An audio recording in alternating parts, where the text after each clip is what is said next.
प्रिय छात्राः नमो नमः। संस्कृत शिक्षणे भवतां स्वागतम्। षष्ठः पाठः समुद्रतटः। हम छठे पाठ का अध्ययन कर रहे हैं जिसका शीर्षक है समुद्र तटः, समुद्र के तट। कल हमने इसके 2 भागों का अनुवाद किया था। आज हम शेष भाग का अनुवाद करेंगे और कुछ अभ्यास देखेंगे। तो जल्दी से अपनी पुस्तक निकालें और अपने उस तीसरे भाग को हम आज देखेंगे। भारतस्य तिसृषु दिशासु समुद्रतटाः सन्ति। भारतस्य भारत देश की तिसृषु तीनों दिशासु दिशाओं में समुद्र तटः समुद्र के तट, समुद्र के किनारे सन्ति हैं। अस्मात् इसी, एव ही, कारणात् कारण से, भारत देशः भारत देश, प्रायद्वीपः प्रायद्वीप अर्थात तीनों ओर से जल से घिरा भूभाग, इति ऐसा कथ्यते कहलाता है। पूर्व दिशायाम पूर्व दिशा में, बंगोपसागरः बंगाल की खाड़ी, दक्षिण दिशायाम दक्षिण दिशा में, हिंद महासागरः हिंद महासागर, पश्चिम दिशायाम च और पश्चिम दिशायाम पश्चिम दिशा में अरब सागरः अरब सागर अस्ति है। एतेषाम इन त्रयाणाम तीनों अपि भी सागराणाम समुद्रों का संगमः मिलन कन्याकुमारी तटे कन्याकुमारी के तट पर भवति होता है। अत्र यहाँ पूर्णिमायाम पूर्णिमा में चंद्रोदयः चंद्रोदय, सूर्यास्तम च और सूर्यास्त, युग पद एव संधि है यहाँ पर, युगपद और एव एक साथ ही द्रष्टुम शक्यते। द्रष्टुम दृष्ट धातु से तुमन प्रत्यय लग करके बनता है द्रष्टुम, देखा जा, शक्यते सकता है, देखा जा शक्यते सकता है। तो आइए हम देखते हैं भारतस्य तिसृषु दिशासु समुद्र तटाः सन्ति। भारत देश की तीनों दिशाओं में समुद्र के किनारे हैं। अस्माद् एव कारणात् भारत देशः प्रायद्वीपः इति कथ्यते। इस कारण से ही भारत देश प्रायद्वीप कहलाता है। पूर्व दिशायाम बंगोपसागरः पूर्व दिशा में बंगाल की खाड़ी, दक्षिण दिशायाम हिंद महासागरः दक्षिण दिशा में हिंद महासागर, पश्चिम दिशायाम च अरब सागरः अस्ति और पश्चिम दिशा में अरब सागर है। एतेषां त्रयाणाम अपि सागराणाम संगमः, इन तीनों समुद्रों का मिलन भी कन्याकुमारी तटे भवति कन्याकुमारी के तट पर होता है।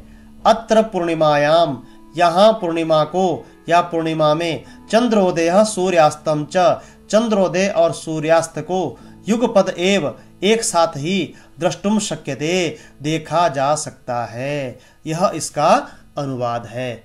अब हम कुछ अभ्यास देखेंगे। उच्चारणम कुरुतः, उच्चारण करें, मेरे साथ उच्चारण करेंगे आप। तरंगहि तरंगहि तरंगहि, मत्स्यजीविनः मत्स्यजीविनः, विदेशी पर्यटकेभ्यः विदेशी पर्यटकेभ्यः, संगमः संगमः, तिसृषु तिसृषु, वैदेशिक व्यापाराय वैदेशिक व्यापाराय, प्रायद्वीपः प्रायद्वीपः, बंगोपसागरः बंगोपसागरः, चंद्रोदयः चंद्रोदयः। अब दूसरा प्रश्न है, अधोलिखितानां प्रश्नानां उत्तरं लिखत। अधोलिखित प्रश्नों के उत्तर लिखने हैं। अब हम देखेंगे कैसे हम प्रश्नोत्तर लिखेंगे। कहाँ प्रश्न, जनाः काभि जल विहारम कुर्वन्ति। काभि ये प्रश्न है हमारा, ये स्त्रीलिंग का तृतीय विभक्ति बहुवचन का ये प्रश्न है, तो उत्तर भी वैसे ही आएगा। काभि जनाः नौकाभि जल विहारम कुर्वन्ति। भारतस्य दीर्घतमः समुद्रतटः कः। भारतस्य दीर्घतमः समुद्रतटः कः। भारतस्य दीर्घतमः समुद्रतटः कः। कः यहाँ प्रश्न है। चेन्नई नगरस्य मेरीना तटः। कः चेन्नई नगरस्य मेरीना तटः। पुल्लिंग का प्रथमा विभक्ति एक वचन का यह प्रश्न है। भारतस्य दीर्घतमः समुद्र तटः चेन्नई नगरस्य मेरीना तटः। जनाः कुत्र स्वैरम विहरन्ति। ये कुत्र है, यह अव्यय है लेकिन सप्तमी विभक्ति का ये दर्शाता है। तो जनाः कुत्र मुंबई नगरस्य जुहू तटे तटे स्वैरम विहरन्ति। जनाः मुंबई नगरस्य जुहू तटे स्वैरम विहरन्ति। बालकाः बालुकाभिः किं रचयन्ति। किं रचयन्ति बालुकागृहं रचयन्ति। बालकाः बालुकाभिः बालुकागृहं रचयन्ति। कोचि तटः केभ्यः ज्ञायते। कोचि तटः केभ्यः नारिकेल फलेभ्यः, चतुर्थी विभक्ति बहुवचन, नारिकेल फलेभ्यः ज्ञायते। तो क्या बन जाएगा, जनः नौकाभिः जलविहारं कुर्वन्ति। भारतदेशस्य दीर्घतमः समुद्रतटः चेन्नई नगरस्य मेरीना तटः। जनाः कुत्र स्वैरं विहरन्ति। जनाः मुंबई नगरस्य जुहू तटे स्वैरं विहरन्ति। बालकाः बालुकाभिः किं रचयन्ति। बालकाः बालुकाभिः बालुकागृहं रचयन्ति। कोचि तटः केभ्यः ज्ञायते। कोचि तटः नारिकेल फलेभ्यः ज्ञायते। अब हम तीसरे अभ्यास को देखते हैं। मंजुषातः पदानि चित्वा रिक्त स्थानानि पूरयत। बंगोपसागरः, प्रायद्वीपः, पर्यटनाय, क्रीडा, संगमः, ये दिए हैं तो ये रिक्त स्थान में भरने हैं।